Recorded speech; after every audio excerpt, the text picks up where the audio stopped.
Hello and welcome to another episode of the Odyssey Podcast. I'm your host, Jeremy Malloy. This is an Ithaca Media podcast. Today's guest is a man by the name of Josh Horneman. So Josh has basically a dual background. He's a business coach and consultant, but he's also a film producer, and he's worked on such films as a recent film called It Only Takes a Night, but he's also been involved with another film called The Naked Wonder, among other things. In his business role, in that capacity, he works with companies to reach their strategic business goals, but as a film producer, he gets to do one of the greatest jobs in the world, which is create film and art. But Josh, I really want to welcome you to the show. It's really good to have you. Thanks, mate. Appreciate it. Yeah. So I've got lots of things to ask you. Again, like I mentioned off mic, how selfishly we could just talk about the film side and for hours. But yes. But I always like to talk about people's journey because this is a podcast about storytelling. I want to learn how you got into the coaching realm. Like, where did that come about for you in your life? Yeah, I've always enjoyed the aspect of coaching when it came to sport, and I was always kind of playing that role in some capacity through kind of my youth sporting career. Yeah. My first coaching job was when I was about 12, coaching my brother's basketball team, and Right. I kind of loved it, and it was always just going to be a part of the things that I did in that world. And I was an avid sports player in all sorts of different fields, and that was always a part of it in kind of, I guess, a leadership position and being able to kind of coach and pull teams together and that sort of stuff. My dad actually has always been a mentor to many people in his life and also to me. And so I took a lot of what he brought to conversations and interactions with people, as you do. You look at your dad as that sort of figure. Yeah. And I always kind of had a knack for, listening more than speaking. And over time realized that was where kind of I had a skill that others maybe didn't. And it evolved from many different things into being coaching. But yeah, I think it definitely sort of bore from the sort of sporting world and the role that I played in a lot of the teams that I was involved in throughout my sporting life. Yeah. And so when did that then become actually like a way of commercializing what you were, good at, those listening skills and coaching people? When did that become an actual way of you? I mean, I had a very varied career. I never really knew exactly what I wanted to do. I'm technically not trained to do anything I've ever done in my life either, on paper, shall we say. Yeah. So when I was at uni, I studied mass communications with the intent to do journalism, sports journalism. And so I came out of uni and I did that a little bit for a couple of years. Enjoyed it, and it was kind of great, but it turned out not to be kind of the career path that I was sort of thinking it would be. And took a bit of a deviation and went traveling. So when I was in my very early 20s, sort of decided we'd disappear. So me and my now wife, then girlfriend, and a couple of our best mates went and spent almost a year traveling the world. And it was a very big perspective shift for me in terms of kind of living here most of my life and being like, yay, this small town we live in, and then getting to understand the world exists. So came back from that with no knowledge of where I was going and what I wanted to do. Still very kind of prolifically playing all sorts of different sports. At that point, I was playing American football. Here in Perth? Here in Perth, there's a decent league, and it's been around for a very long time. Yeah, right. Yeah, so I was a part of a team that established itself up north in the northern suburbs, and was the sort of part of the founding crew for a team there, and that still exists, the West Coast Wolverines. Cool. Shout out. All right. So came back from our trip and went through kind of this journey in your early 20s of going, who am I and what am I going to be doing with my life?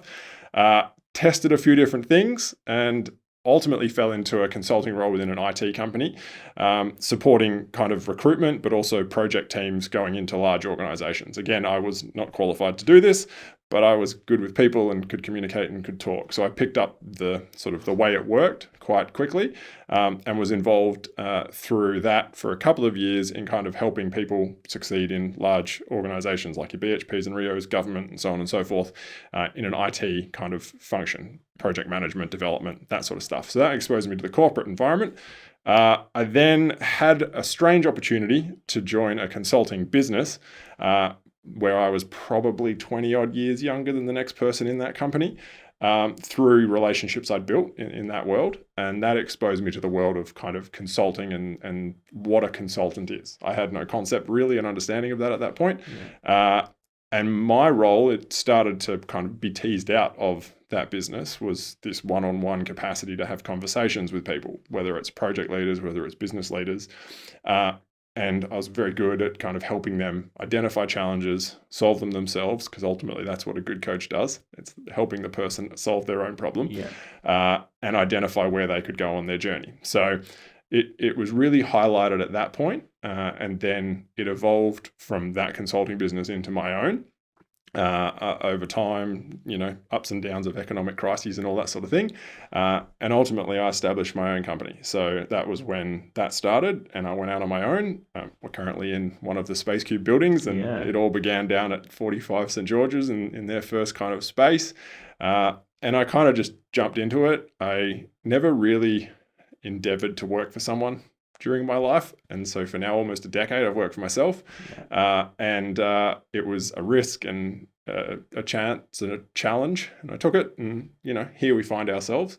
Many other things have happened on that journey, but that's how I kind of came to kind of understand what I had as a skill in terms of interacting with people in a business environment, specifically around helping leaders understand where they're at, where they're going, and how they're going to get to sort of what they have as a vision. That's the coaching sort of side of things. Yeah, and I know when we first met up, you told me a little bit of a story of how the filmmaking side of you came about. Could you share that? Yeah, totally. That part of your life. Yeah, totally. So that was, again, just kind of chance and a little bit serendipitous.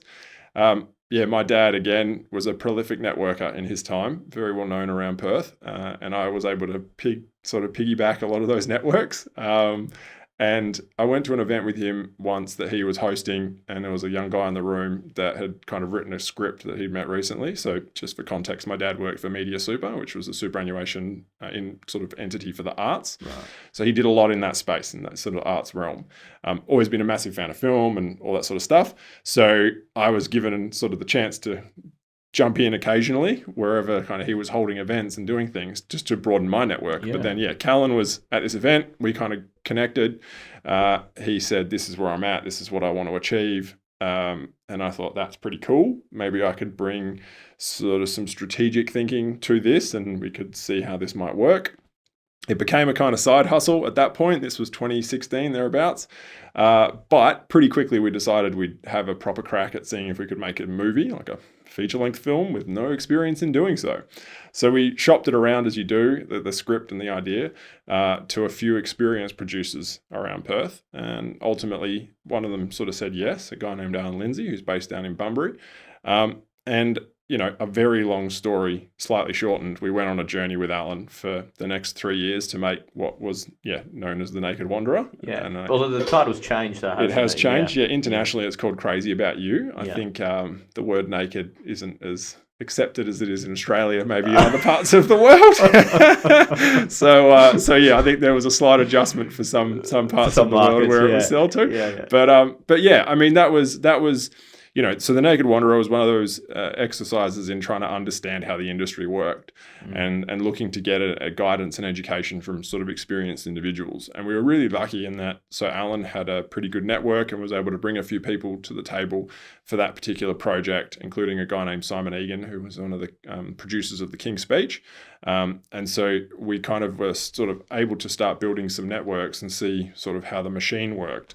I guess my role in this has always been financial.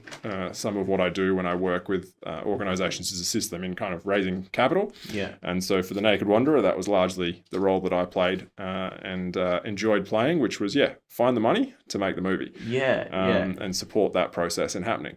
Yeah. So that was, I can quickly touch on how that happens. Well, could you? Because that's one of the things I wanted to ask, because I understand it was 100% private. Not that one. No, okay. The latest one was. Okay. The first one was more traditionally sort of put together. Okay. So The Naked Wanderer was, we had a contribution from Royalties for Regions because we shot that film regionally. Yeah. There was a pretty significant percentage of the budget from private investment.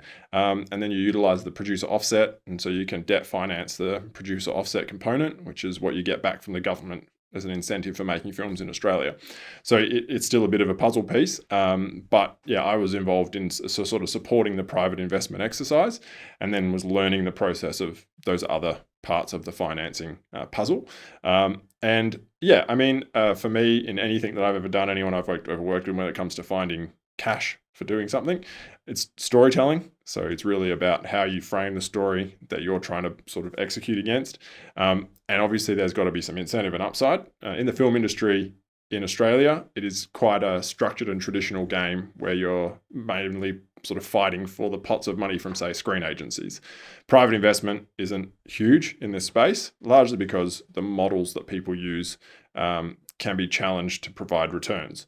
So you want to sort of always be, or our view was always to think about trying to make product that would work well elsewhere. So would travel, as they say, which is, a great endeavor, but always going to be a challenging thing because you are trying to make kind of globally relevant stories, even though they are Australian stories. And in this case, The Naked Wanderer is very much that. So yeah, we were able to kind of start pitching, as you do, and you probably get 100 no's for every yes that you might get. And it's really just a game of numbers and trying to share the vision that you've put together and who you're working with and where it might go, in the hopes that people say, yeah, we'll have a crack and support you. So that's the simplest way to describe okay. And how you chase that cash. And is it a case of finding, I guess, like going back to strategy, of being strategic in who you're looking to support the film based on like the subject matter? Is that totally? Kind of Yeah. So we had a fair bit of regional support for The Naked Wanderer. Obviously, it was showcasing lots of regional Western Australia, as it's a story that basically see someone travel the entire coastline on a walk for love, just to prove his love for his girlfriend. So there is definitely an element of trying to understand where you can attach that story to individuals and help them go, wow, that's a cool idea or opportunity. But really, for me, with film, I think loads of people would love to be an executive producer, would love to be attached to or associated to a film. And so there's the experience piece as well. So, both of the films we've made to date, we try to kind of offer someone that chance. It's come to set, understand what's happening, meet the players, be in it in the background if you want to, like all those sorts of elements.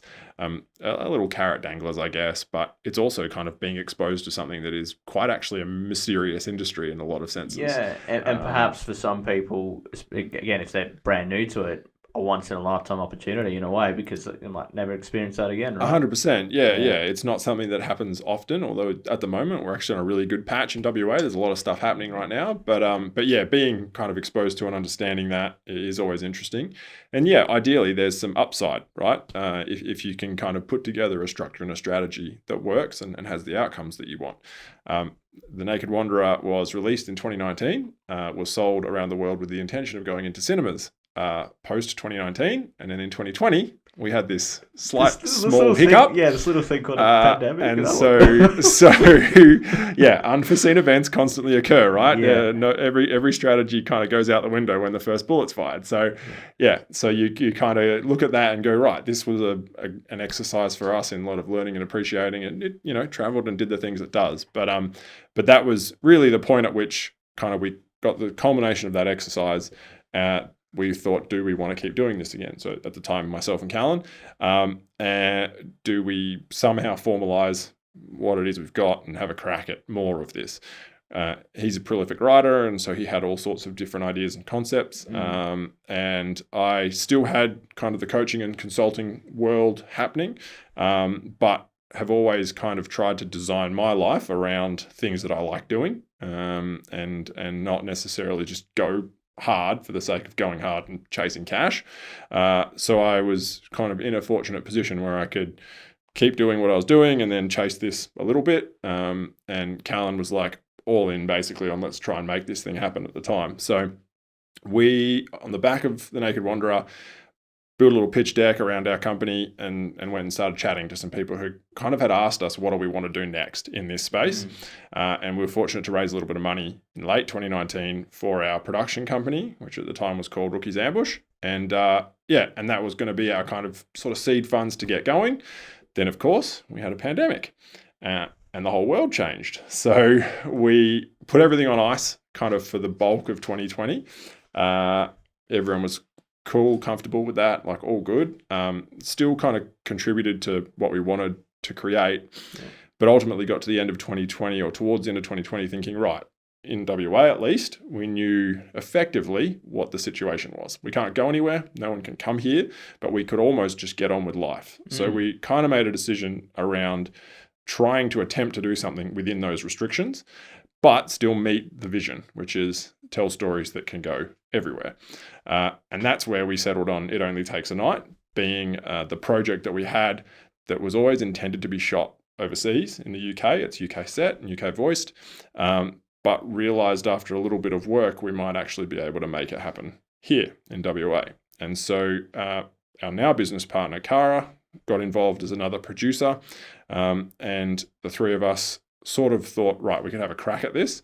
And we had some sort of external support from some great mentors to help us build a bit of a package around this, identify what we needed to achieve to sort of get it across the line, one thing is money.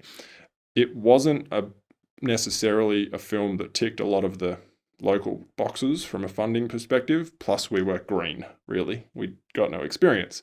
Yeah. So the decision at that point was, well, can we make this film with like 100% private investment? So no other external factors influencing what we felt like we wanted to create. It was a bold decision, but it was really the way that was going to make this in the time frame that we wanted to make it. And so towards the end of 2020, we were like, all right, we probably need, what we knew we needed was a name, as is always the case. So in The Naked Wanderer, the name we ended up getting was John Cleese, and that was awesome, and we had a decent name to help it sell it. With this particular project, you in this game, you need someone sort of that has some experience and reputation, ideally from an acting perspective.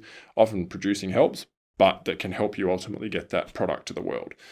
So we were fortunate to get some support from a great casting agent over East, Nathan Lloyd, who assisted us in kind of shopping around the project, and ultimately able to get Eliza Taylor, who was quite prolific in the 100. And yeah, the planets aligned, as they have to on these sorts of things. And Eliza was keen and interested. And then that kind of got us rolling a bit. And then we had our first lockdown, and it looked like everything was going to fall in a hole. And so we had money lined up, we had Eliza interested, and then we had our first proper lockdown here. It was only a weekend, but I'll never forget it because it was one of those, like, you're going on a high and then all of a sudden just the whole thing looks like it's going to fall over. Had to be patient and wait a little bit. A couple of months in, it was only like 3 days, I think, at that point, which was okay. Everything looked like it would work again. And we got rolling. So we were able to pull the cash together that we needed. Eliza was keen. She had to travel in. She's a jet. She did 2 weeks quarantine and everything for us, superhuman effort. And then everybody else that was, most of the lead ensemble are from over East. So they had to get in as well. So we had to navigate the joys of what was the pandemic at the time to make sure this would happen. And many ups and downs and journeys to get there, but ultimately we were able to make the movie in June 2021, and it was awesome. It was a great experience, and a lot of the crew still kind of tell us that it was one of the most enjoyable shoots they've ever done. We were able to help a whole bunch of crew members step up. It's very difficult to kind of take a step up. Yeah, I was going to say, like, step up in the sense of the what's the word? Sort of the type of project they're working on? Is that what the you role mean, that they play? Okay. So yeah, you have heads of department, the head of the costume department, so on and so forth. Yeah. And because we have a small industry, it's difficult to take that step up. Because we were quite a smaller film with a smaller budget, we were able to give people sort of that chance. They were given that opportunity, and then we actually partnered with Notre Dame, and we had some of the most amazing students from Notre Dame come and sort of intern for us and do their kind of internship work on the film, and a few of them have gone on to do amazing things in the industry. So it was an awesome kind of opportunity for us to pull a relatively young team and a relatively green team together to execute on the vision that we had. And we ended up making a film that we're really, really happy with, that is all London sort of UK voiced and is set in the UK 100%.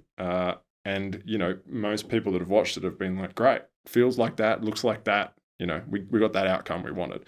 The journey of completing production is hilariously short, as most people don't know. It's maybe 4 weeks of pre-production, 4 weeks of actual production, and then you're done. Yeah. So, so you spend a whole lot of money in a short amount of time, but it often takes a long time to get there. Yeah. And then it can take a long time out the other side, which was the case for us. So, it took about 18 months or so out the other end of that to get to the point where we were like finished and then in market. So, it's just recently kind of come out in the States and here and soon to come out in a number of other territories around the world.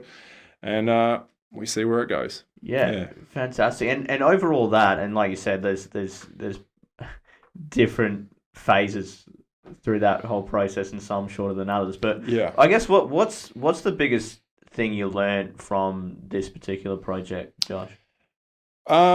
You have to wear every hat on a sort of project of this size, and that kind of probably makes it difficult to do everything as well as you possibly can. And it's often the thing that in my consulting world you try and help people move away from.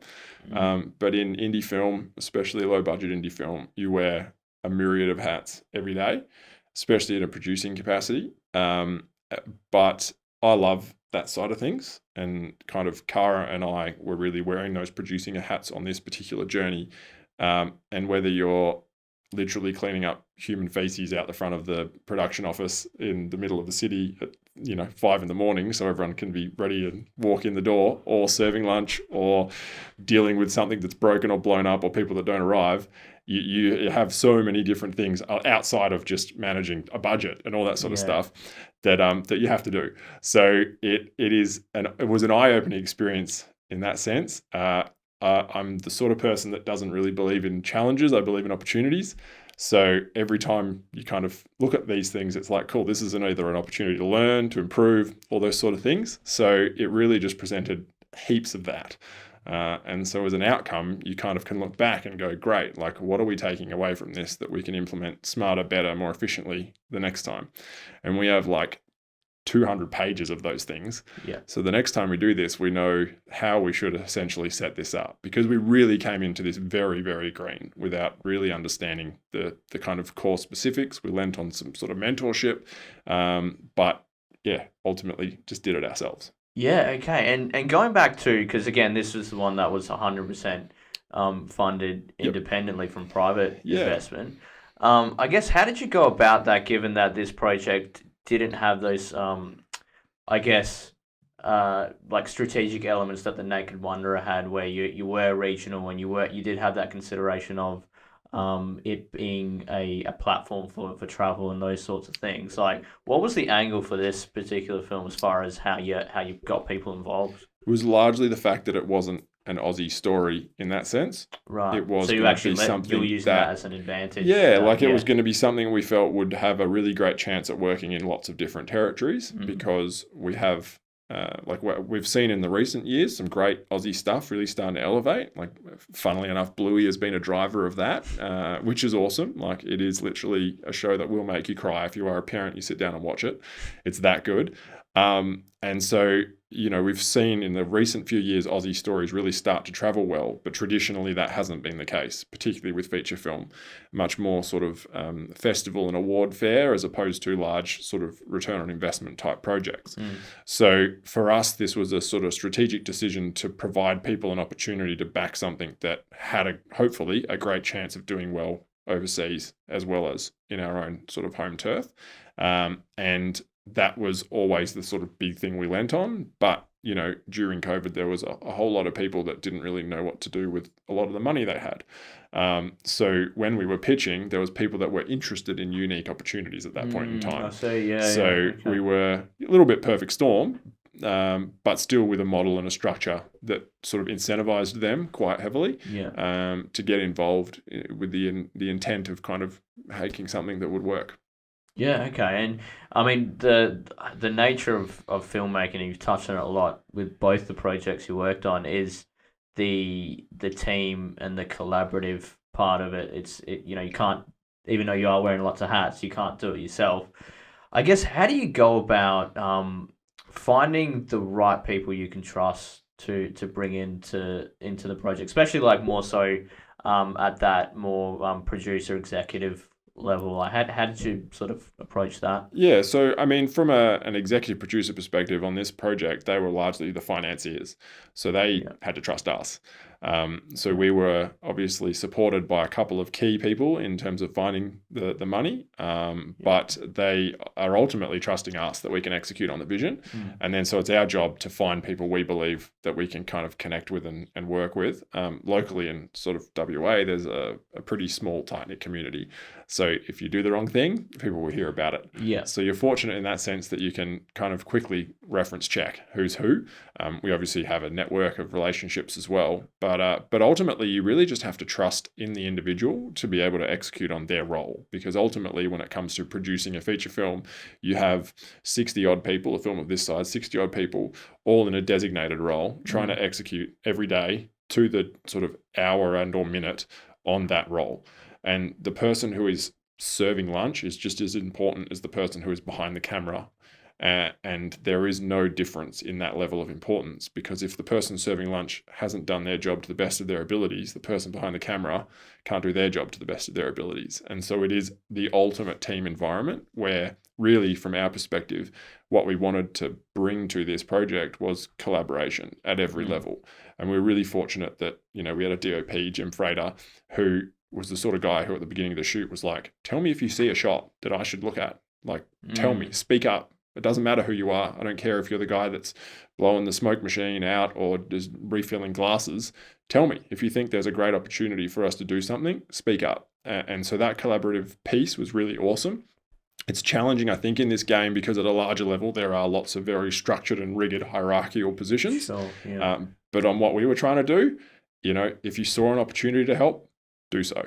Yeah. And so, that was the kind of, there's the sort of the vibes that made sense to us, because we've come from a very corporate environment and a world of kind of startups and collaboration where that's what's needed to get the outcome. Yeah, and did that atmosphere happen organically, or was that something you were consciously, like yourself and other people were saying, like, this is something we should actually encourage? It was an intention always. I think it's probably an organic thing, because from a leadership perspective, that's your job, and really in a producing capacity, that's what we are. So, I think on day 3, I was serving lunch and people laughed at me because they're like, why are you serving lunch? And I'm like, well, because we're getting slammed and we need help serving lunch. Yeah. So that was an example. Cara was there every morning, opening up, closing every night, like in charge of all, like everything from that perspective. Like that's the sort of leadership that you want, to be able to show people this is how we do it, and so you mirror that. And so you don't have people rocking up late. Example. Correct. Like that's a big part of it. But you also work with, so Stu, our first AD, absolute superhuman. Like you work with people who get it, who understand it, who are sort of the right temperament to manage the stress that is this environment, and not be overwhelmed, and be willing to listen and understand other people's perspectives. Yeah. Okay. Yeah. Okay. I want to ask about, because again, like, and you've mentioned that you were sort of green coming into even the first one, even this film as well. What's sort of your advice to people, because there has to be a first, right? Like it has to be a first film you make and so on if you are going to do it. What would be your advice to people who are embarking on their first, let's say, feature-length projects? That's really what we're talking about. What would be your advice to that individual or group who are embarking on that first film? Yeah, so we did make a short film before this first feature called Runner, which was kind of our attempt at understanding the ins and outs and the little elements. It was a 2-day shoot, with a whole bunch of friends that helped us out, the usual thing. But that was probably the test for us to kind of get our heads around a few elements. And working with like similar crew? Similar crew, but not the exact crew that worked on the feature, but just others that had worked with us before, or that liked kind of what we were trying to achieve. And so that I think is one piece that helps, kind of trying to create something, and trying to create something with not a necessarily sort of at scale that mirrors what you're going to do, but at least the kind of key departments and roles that that you need to be interacting with. So that was a big part for us. Leaning on mentors is the other thing. And we had a couple of awesome people that kind of came along and assisted us at different areas, whether it's in costing something from a budget perspective, whether it's scheduling something because they have 10 things under their belt already and they know how long it takes to do X or Y. Again, it's this component of trust that you put in somebody else and their experience. So from a scheduling perspective, Stu Morris is one of the best in the game, and he has the ability to go, right, based on your script, based on your locations, based on what you're trying to achieve, it'll take this long.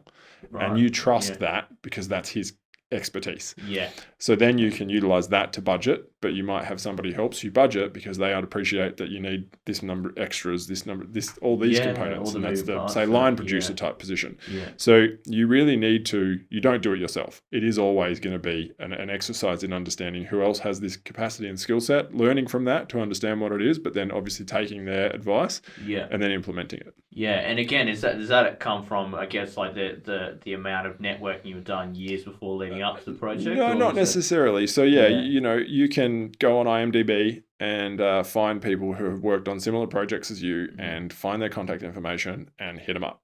That's very possible. Everyone is a human at the end of the day, and they're very happy to have a conversation in most circumstances. Yeah. So, and ultimately, if it leads to a job, great. And from our perspective, we paid a lot of people for that early support, you know, how to do a schedule and how to get a budget together and so on and so forth. You do need to pay for that expertise. Sure. Yeah. But if it's at a scale that they appreciate, it might not be their full fee usually. And then if you can help them get a job with you, then you pay them when they're on the job. So there is obviously a transactional element to this, but in the early days, yes, building that network is valuable, but just being able to kind of tap into some of that expertise and trying to understand their perspective and what they know and pull that into what you know can be invaluable. Yeah. Okay. And for this, for the most recent film, I understand that a lot of the distribution side of things is I guess an expectation around the leveraging streaming, you know, because streaming's become so much bigger than, you know, especially over the last, 3-4 years. Did that play a role when you were creating the film as well? To a point, yes. I mean, we are very much traditionalists, and we love that cinematic experience, and there is absolutely nothing like sharing in what you've created with a cinema full of people. Totally. But if you aren't thinking and considering about that sort of streaming component, you're crazy at the moment, because that is how ultimately the most eyeballs get to see your film. So from our perspective, we were really lucky to work with Screening here in Australia and give the film in partnership with Reading a run in cinemas all over the country. We've got a few other cinemas that are now picking it up on the back of that and showing it as well, and we're hoping to expand that. Just had a couple of screenings at Cinefest. And so it's a great kind of... it's an experience that we don't want to lose, and we never want anyone to lose. And so we're really fortunate that was able to happen in Australia. Ultimately, though, you hope that you can get to a point where you do a transaction with a streaming company, because that is really where the most eyeballs are at the moment. And that's the way you share what you've created, your art, with as many people as possible. And so, in the US, we look like we've been able to secure a streaming deal after a cinema run and a transactional VOD run, which will hopefully give it a chance to get in front of, I don't know, they've got 30, 40 million subscribers. So it's a cool opportunity. And then there may be similar things in every other territory that hopefully you can get the film to be sold into. But the holy grail of, worldwide streaming deals looks to be past us. The model is changing quite a lot. And so now it's again back to the sort of management of a transaction after a transaction after a transaction, moving your project from one to another, giving the audiences a chance to see it. Yeah, okay. And do you find as well that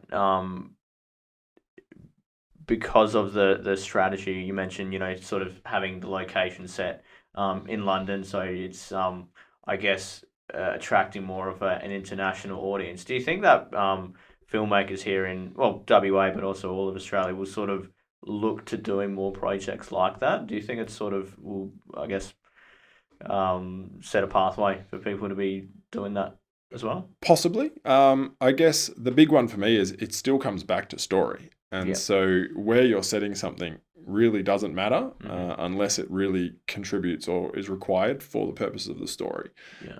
We are seeing some great Aussie stuff starting to get traction. There's a few things coming out of Binge and others that are really starting to get international success. Some of our shows like No Activity and others are becoming, smash hits, being remade in other parts of the world. And other languages, all sorts of stuff. So we do have the opportunity to have some great Aussie stories reach really wide audiences. There is a big focus from sort of government agencies here on Australian storytelling, particularly when it comes to accessing funding. It's not a bad thing, but it's not always the best commercial approach. You look at the US and other sort of major markets, it doesn't matter to them where something's made, where it's set, so on and so forth. It's about the commercial outcome. And so when you approach it like we have in terms of looking to give investors a return, as you always should do, that has to be a part of it. Your strategy needs to factor that sort of element into it to make sure you're giving everyone the best chance at success. So I'd like to think that what we've created helps people understand you can set all sorts of stuff here in WA, and people are doing sci-fis and all sorts of things. But yeah, ultimately you have to also work within the restrictions that exist. Yeah. And see how you can use them to your advantage, I suppose. Indeed. Yeah. Yeah. I know you mentioned that, I guess, well, maybe you didn't actually say either way, but growing up, did you have an interest in film yourself? Yeah, big time. So I did some sort of units at uni around film and stuff as well. Yeah. Never with the intention to kind of pursue it, just more because I was interested in it, and we made some hilarious little short films back then. As you do, as you do at uni. I've always just enjoyed that experience of a good story. And ultimately for me, it's that sort of story without anything attached to it. It's just an escape and a way to kind of go, wow, this was amazing. Like I've been transported somewhere. It's not trying to tell you a friggin' message at the end or anything that needs to be done as it relates to the world we live in. It's like, enjoy this. And the beautiful thing about It Only Takes a Night is it's a romantic comedy. You're meant to go in, you're meant to laugh. And if you've got an emotional string in you, you'll cry because that's what it's designed to do.